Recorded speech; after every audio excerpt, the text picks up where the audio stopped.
As the world mourns Pope Francis, history's most secretive transfer of power begins. White smoke, the path to a new pope, guides you through this momentous transition. We explain exactly what happens next, leading to the dramatic conclave vote. Learn how each ritual unfolds, what each tradition means, and why these ancient ceremonies still matter today.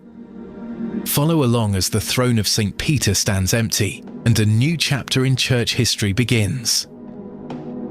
White Smoke, available wherever you get your podcasts.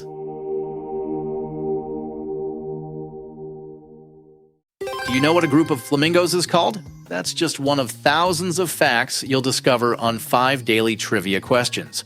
Hi, I'm Mark Ellison. Join me every weekday for 5 mind-expanding questions about everything from ancient history to modern technology. Perfect for impressing friends or dominating your next pub quiz. 5 daily trivia questions. And the answer, a group of flamingos, is called a flamboyance. 5 daily trivia questions.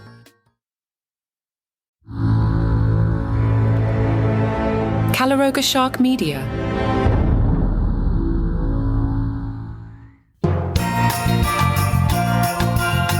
Hey there, I'm Johnny Mac with 5 good news Christmas stories. I'm getting sad that we're getting near the end of the Christmas stories, right? We've got today, tomorrow's a normal episode, and then Christmas Eve and Christmas Day will be Christmas stories, and then back to our normal Monday, Wednesday, Friday format. Hey, good news if you like calories. Crumble's holiday cookie has 1,200 calories. Oh my goodness. Yes, it's a holiday peppermint brownie. The candy cane brownie, to be exact. It's a chocolate treat smothered in peppermint buttercream and topped with candy cane bits. It's just over 1,200 calories. Foodies say it's Crumble's highest calorie item yet. According to the nutritional information, each serving, as if somebody's not going to eat the whole thing, each serving is only 180 calories. Okay, so like 1,200 divided by 180, we think 6 people are splitting this thing? No. This is a partnership with Jimmy Fallon. That's who we have to blame. Jimmy Fallon declared it the best brownie he's ever had. Some TikTokers are not convinced that the dessert is worth the inches on the waistline. One TikToker said, "Tell me who in their right mind, and especially an American, is going to be eating this in 6 sittings. That is not realistic at all." The entire brownie contains 120 grams of sugar, 100 grams of added sugar, which is 202% of the average daily intake that is recommended. There are 40 grams of saturated fat, which is also 202% of the daily recommended intake. That's curious to me that they're both 202. That makes me think somebody picked that number on purpose for reasons that aren't clear to me. The Center for Disease Control and Prevention says daily sugar consumption should be less than 10% of daily calories consumed. So in a 2,000 calorie diet, that would be approximately 12 teaspoons of added sugar. The Crumble brownie alone could be your entire daily caloric intake. Northeastern professor Dr. Darren Detweiler told the Daily Mail if these cookies were firearms, they would be illegal. On Pepper Street, a Christmas tree has grown so tall that people can see its lights from miles around. Christopher bought a tree for $6 in 1978, and after Christmas planted it in his yard to mark the family's first holiday together. Well, 45 years have gone by. The tree is now 52 feet high. The couple's now in their 80s, and they still decorate it with lights. For the last 20 years, the couple's needed the help of a cherry picker to decorate the tree with thousands of lights. It towers over their house. Christopher said, "We had no idea it would grow so tall, but we're delighted it has. Every year people say the tree switch on marks the start of Christmas." The tree's even been named as a local landmark on Google Maps and has attracted only 5-star reviews. To help pay for the electricity, they contacted the local energy supplier who threw in $100 or so. Gee, thanks. Oh no, the tree did have a disease a year ago and they had to have the lower branches pruned and wooden posts installed to support it, but it's never looked better. The missus said, "We even get holiday cards addressed to the tree," which is quite sweet. Not as sweet as that brownie. All right, I know I've only done 2 stories, but here, Santa Claus sent me some stuff that he wants me to share with the adults, and he wants to keep it as a surprise for the children. So I'm going to take the break early, and then I'm going to talk about some stuff Santa sent me, and we don't want the children to hear these things. Okay, parents? So if you're listening with the kids, appreciate you. Kids, Santa's got a surprise for you. Adults, hit stop.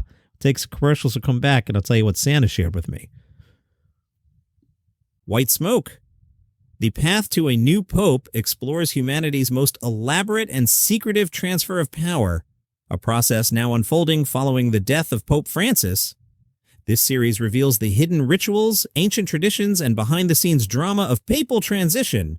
As the Catholic world enters this solemn period of mourning and anticipation, join us in witnessing how the Church has perfected this sacred process over 2,000 years, and what happens in these crucial days when the throne of St. Peter stands empty. White Smoke brings listeners inside the conclave that will determine who will succeed Pope Francis and lead the Church into its next chapter. White Smoke, wherever you get your podcasts. You can get this podcast completely ad-free right now. If you're on Apple, just click the banner that says Uninterrupted Listening, and you'll get your first month free. If you use Spotify or other podcast players, go to caloroga.com/plus. It's just $5 a month, and you'll get access to over 20 premium shows with no interruptions. Binge listen to new series like the political thriller Acting President, Signal Lost, where military secrets land on the wrong phone, and Pager Protocol, the thriller about exploding pagers in the wrong hands.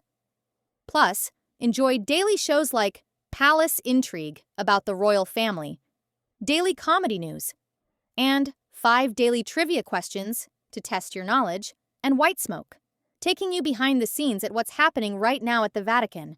You also get all our hot shows like 5 good news stories. Enjoy your favorite content without any ad breaks. Remember, Apple users click the Uninterrupted Listening banner for your free first month, and everyone else head to caloroga.com/plus. Get ad-free listening today.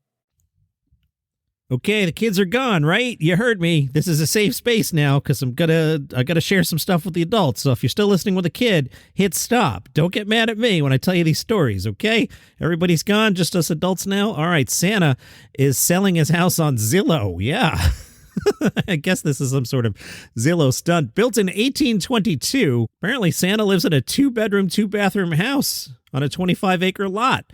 There's a detached all-weather garage that's designed to accommodate a sleigh, and there's a stable for reindeer. The property has 2 fireplaces, built-in stocking hangers, and there's an oversized chimney that is fully elf accessible. The Zillow listing reads, the kitchen is perfect for whipping up batches of gingerbread cookies and pots of steaming hot cocoa for visiting elves. Upstairs, you'll find Santa's mailroom and office, a secluded space for letter reading, planning and researching who's naughty and nice. I love this. This is fun. Real estate experts value the home $1.2 million. Meanwhile, people are mad at Bloomingdale's. Their Santa is wearing green. They've done a holiday partnership with Wicked, so the Santa Land at Bloomingdale's 59th Street flagship has been Ozified. There are pink Christmas trees, wand lollipops instead of candy cane, Wicked-themed bracelets, and Santa is wearing green, not red. I think that's fun, but some people on social media disagree with Johnny Mac. One said, just a heads up, if your kid's expecting Santa in his traditional red and white suit, Bloomingdale's is only offering green Santa. We left disappointed without a photo. Someone else posted, there's no reason to have a green Santa except to promote a movie and an already commercialized holiday. Green Santa is stupid. Hard pass. One elf that was working there apparently said babies take one look at Santa and start crying. The elf told the New York Post, I think it's because he's green. Oh, boy. All right, it gets even worse for Santa from Newsweek. Santa Claus has been branded a foreign agent in Russia. A pro-Kremlin activist has pushed for Santa Claus to be branded as a foreign agent, according to a Russian news outlet. The leader of the Federal Project on Security and Combating Corruption sent a letter to Russia's prosecutor general imploring that Santa Claus be designated a foreign agent due to his popularity in unfriendly countries. You see, in Russia, Father Frost and the Snow Maiden welcome Russians to the Christmas train. One of the deputies at a regional parliament has called for Santa Claus items to be removed from store shelves and be replaced with Father Frost and the Snow Maiden. Now, I was unfamiliar with Father Frost. A quick Google here. Basically, picture Santa Claus, but in blue. Yeah, they're going to lose their mind when they find out about what Bloomingdale's is doing. That parliament deputy said, it's time to bring Father Frost back to our homes and hearts. This is the only way we can preserve and pass on our children the true values and traditions that make our people unique and strong. I don't think that's crazy. I think every country should maintain their traditions. I support you, Father Frost movement. I mean, I don't think we need to ban Santa. Why can't we have everybody? Hopefully, I didn't just stumble into a geopolitical thing. I don't know. Everyone just have a Merry Christmas, and I hope some gifts show up under the tree.